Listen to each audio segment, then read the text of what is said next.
అందరూ ఒక ఎత్తు అయితే అగస్త్యుడు ఒక్కడు ఒక ఎత్తు. అదేంటో అందరి ఆలోచనలు ఒకలా ఉంటాయి, ఒక్కొక్కరి ఆలోచనలు మాత్రం డిఫరెంట్ గా ఉంటాయి. ఈ కామెంట్ చూడండి, నీ ముఖం టైలర్స్ వేస్తేనే డిఫరెంట్ కలర్స్ వేస్తారు, కస్టమర్స్ మ్యాచింగ్ కలర్స్ తెచ్చుకుంటారు. నీకు చూపించే వీడియోకి, నేను మాట్లాడే మాటలకి, కనిపించే కామెంట్ కి అస్సలు మ్యాచ్ అవ్వలేదు కదా. ఈ మ్యాచింగ్ గురించి మాట్లాడుకునే ముందు సబ్స్క్రైబర్ అడిగిన ఒక చిన్న డౌట్ ని ఎక్స్ప్లెయిన్ చేసేస్తా.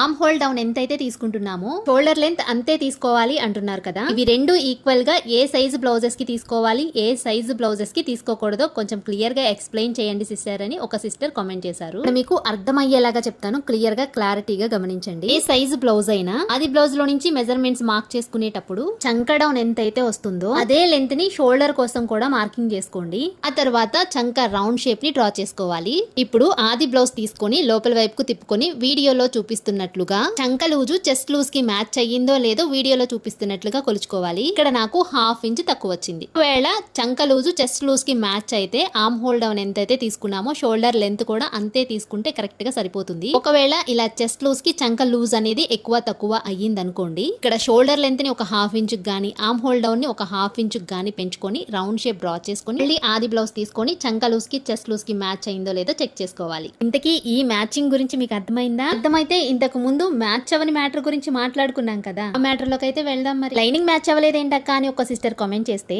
ఆ కామెంట్ కి రిప్లై ఒక వీడియో పోస్ట్ చేశాను. ఆ వీడియో కింద వచ్చిన కామెంట్ ఇది. వీడియో చూసే వాళ్ళు ఎవరైనా టైలర్స్ ఉంటే మీరు లైనింగ్స్ మ్యాచింగ్ కలర్స్ వేస్తారా లేదా అనేది కామెంట్ సెక్షన్ లో కామెంట్ చేయండి. వీడియో నచ్చితే మరి ఒక చిన్న లైక్ చేయండి, యూస్ఫుల్ అనుకుంటే షేర్ చేయండి.